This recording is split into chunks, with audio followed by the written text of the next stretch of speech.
Baik, anak soleh-soleha, kita akan melanjutkan materi berikutnya, yaitu tematik E, ekosistem, subtema 2, hubungan antar makhluk hidup dalam ekosistem, pembelajaran 4, 5, dan 6. Tujuan pembelajarannya, PPKN. Pertama, siswa mampu memahami sistem hidup rukun untuk mewujudkan persatuan dan kesatuan. Yang kedua, siswa mampu menjelaskan semangat kekeluargaan dan gotong royong dalam kehidupan sehari-hari. Materi bahasa Indonesia, yang pertama, siswa mampu membuat pertanyaan berdasarkan teks. 2. Siswa mampu membuat pamflet. 3. Siswa mampu membuat teks non. Materi IPA 1. Siswa mampu memahami hubungan khas yang terjadi antar makhluk hidup yang berbeda. IPS, siswa mampu memahami potensi sumber daya alam di dataran tinggi. SBDP, siswa mampu memahami properti dalam tari. Ciri khas SDIT Baitul Jannah. Pada pembelajaran kali ini kita akan belajar tentang yang pertama, memahami sikap hidup rukun untuk mewujudkan persatuan dan kesatuan ada pada Quran Surat Al-Imran ayat 19. 2. Memahami cerita non-fiksi ada pada Quran Surat Al-Haqqah ayat 43. Yang ketiga, memahami hubungan khas antar makhluk hidup pada Quran Surat Al-Baqarah ayat 29. Memahami potensi sumber daya alam di wilayah dataran tinggi ada pada Quran Surat Al-Rum ayat 41-42. Yang kelima, memahami properti pada tarian daerah ada pada Quran Surat Al-Qurtubi ayat 10. Masuk ke materi PPKN. Menjelaskan hidup rukun untuk mewujudkan persatuan dan kesatuan.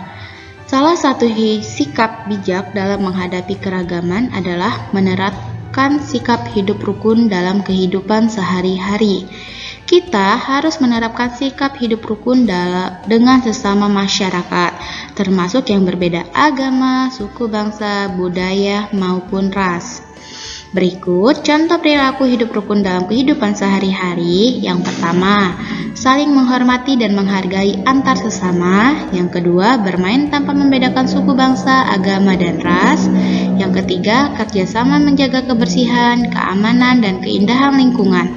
Yang keempat, tidak mengganggu orang lain yang sedang beribadah. Yang kelima, bersikap ramah kepada siapapun. Menjelaskan semangat kekeluargaan dengan gotong royong dalam kehidupan sehari-hari. Persatuan dan kesatuan dalam masyarakat dapat diwujudkan dengan semangat kekeluargaan dan gotong royong. Manfaat semangat kebersamaan antara lain sebagai berikut. Pertama, meningkatkan persatuan dan kesatuan. Yang kedua, hubungan antar masyarakat terjalin harmonis, aman, dan tentram. Yang ketiga, kebersamaan antar masyarakat terjaga dengan baik. Gotong royong merupakan suatu kegiatan yang dilaksanakan secara bersama untuk mencapai hasil yang diinginkan. Semangat gotong royong merupakan ciri khas kepribadian bangsa Indonesia. Berikut manfaat gotong royong dalam kehidupan sehari-hari. Yang pertama, memperkokoh rasa persatuan dan kesatuan. Yang kedua, mempererat tali persaudaraan. Yang ketiga, meringankan pekerjaan sehingga cepat terselesaikan. Yang keempat, menumbuhkan solidaritas dan kebersamaan antar sesama. Yang kelima, meringankan kesulitan. Materi selanjutnya, bahasa Indonesia. Membuat pertanyaan berdasarkan teks dan menulis cerita non-fiksi tentang kenampakan alam. Sebelum kita membuat pertanyaan berdasarkan teks dari cerita non-fiksi, mari kita bahas terlebih dahulu apa itu pengertian dari cerita non-fiksi dan jenis-jenis cerita non-fiksi. Cerita non-fiksi adalah karangan yang dibuat berdasarkan fakta, realita, atau hal-hal yang benar-benar dan terjadi dalam kehidupan kita sehari-hari. Macam-macam cerita non-fiksi antara lain seperti buku harian, buku ilmiah, buku teks, kamus, makalah ilmiah, panduan ilmiah, buku sejarah. Sekarang mari kita perhatikan teks non-fiksi tentang kenampakan alam salah satu dataran tinggi Dieng yang dijadikan sebagai tempat wisata yang terdapat pada buku cetak halaman 56 dan 57. Lalu kalian mencari pertanyaan dari teks non-fiksi. Materi Bahasa Indonesia membuat pamflet tentang simbiosis dalam sebuah ekosistem. Pamflet adalah tulisan yang dapat disertai dengan gambar atau tidak yang dicantumkan pada selembar kertas di suatu permukaan atau pada kedua permukaan. Jika dilipat atau dipotong setengah, sepertiga, atau bahkan seperempat akan terlihat lebih kecil, dapat juga disebut selembaran. Langkah-langkah membuat pamflet. Yang pertama, carilah informasi yang akan ditulis dalam pamflet. Yang kedua, sajikan gambar yang mendukung tulisan. Yang ketiga, hias pamflet dengan desain yang menarik. Yang keempat, tuliskan informasi yang akan disajikan dengan runtun, santun, dan memperhatikan ejaan serta tanda baca yang tepat. Membuat teks non-fiksi dengan sikap gotong royong. Manusia sebagai makhluk sosial sangat saling memerlukan satu sama lainnya. Terlebih lagi, kita sebagai warga negara Indonesia yang menanamkan rasa persatuan dan kesatuan dalam kehidupan sehari-hari. Walaupun berasal dari suku bangsa agama yang berbeda, tetapi hal tersebut bukan menjadi persoalan yang mengakibatkan perselisihan. Salah satu bentuk rasa persatuan dan kesatuan tersebut dapat terwujud dalam semangat kekeluargaan dan gotong royong. Untuk lebih jelasnya, bacalah teks non-fiksi di buku cetak halaman 68 dan 69 tentang gotong. Materi IPA, contoh interaksi makhluk hidup antar individu adalah simbiosis. Terdapat 3 jenis simbiosis, yaitu simbiosis mutualisme, komensalisme, dan parasitisme. Apa itu simbiosis mutualisme? Simbiosis mutualisme merupakan bentuk hubungan kedua makhluk hidup yang sama-sama diuntungkan. Contoh dari simbiosis mutualisme adalah kerbau dan burung jalak. Adapun burung jalak mendapatkan sumber makanan dari kutu kerbau tersebut. Contohnya antara lain lebah dan bunga. Yang kedua, simbiosis komensalisme. Nah, simbiosis komensalisme merupakan bentuk hubungan kedua makhluk hidup yang salah satunya diuntungkan, namun makhluk hidup lainnya tidak diuntungkan maupun dirugikan. Contohnya adalah ikan hiu dan ikan remora. Ikan remora mendapatkan keuntungan berupa perlindungan dari predatornya, sehingga ikan hiu tidak diuntungkan maupun dirugikan. Contoh lainnya seperti anggrek menempel di pohon. Yang ketiga, simbiosis parasitisme. Simbiosis parasitisme merupakan bentuk hubungan kedua makhluk hidup yang salah satunya diuntungkan, namun makhluk hidup lainnya dirugikan. Contohnya adalah tali putri yang melilit tanaman inangnya. Tali putri menyerap sari-sari makanan yang dihasilkan inangnya, tidak mendapatkan apapun. Contoh lainnya nyamuk dan materi IPS menjelaskan potensi sumber daya alam di wilayah dataran tinggi. Dataran tinggi adalah wilayah dataran yang letaknya berada pada ketinggian di atas 700 meter di atas permukaan laut. Sumber daya alam adalah segala sesuatu yang berasal dari alam yang dapat digunakan untuk memenuhi kebutuhan hidup manusia. Selain sebagai tempat wisata, sumber daya alam di dataran tinggi diantaranya adalah pertanian, perkebunan seperti kebun teh, kebun kopi, kebun apel, dan lain-lainnya.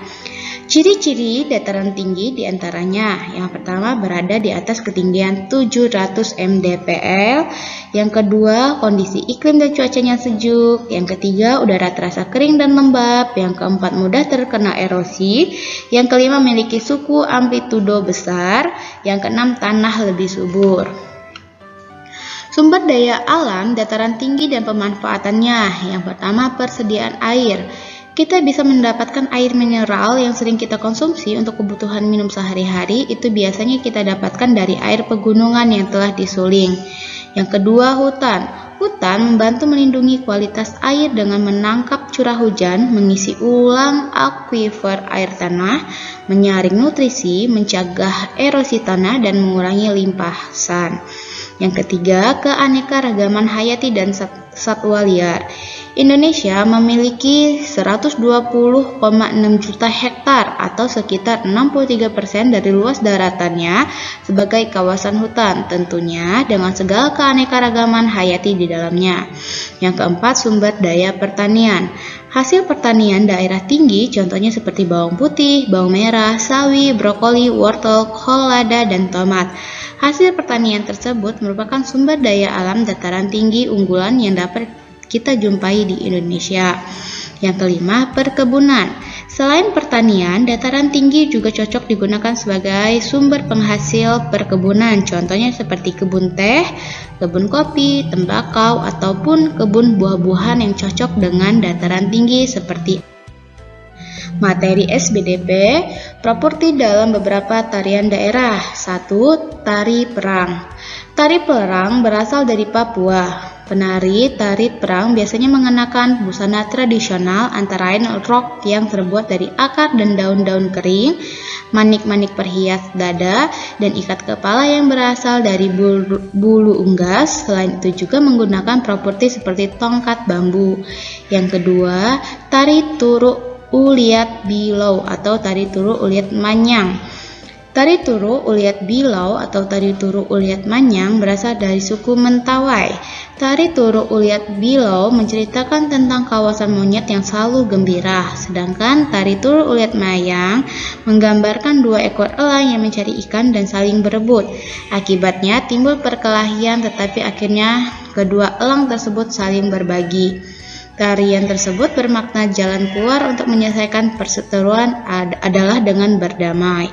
Properti pada kedua tarian tersebut hampir sama, yaitu dedaunan yang diselipkan di tubuh menyerupai Baik, Nak, setelah materi yang telah Umi jelaskan di sini ada kesimpulan. Pada pembelajaran kali ini kita telah belajar tentang PPKN. Kesimpulannya, yang pertama, memahami sikap hidup rukun untuk mewujudkan persatuan dan kesatuan. Yang kedua, menjelaskan semangat kekeluargaan dan gotong royong dalam kehidupan sehari-hari. Yang materi selanjutnya yaitu bahasa Indonesia. Kesimpulannya yang pertama, membuat pertanyaan berdasarkan teks. 2. Membuat pamflet. 3. Memahami dan membuat teks non-fiksi. Materi IPA, kesimpulannya mengetahui dan memahami hubungan khas yang terjadi antara makhluk hidup yang berbeda.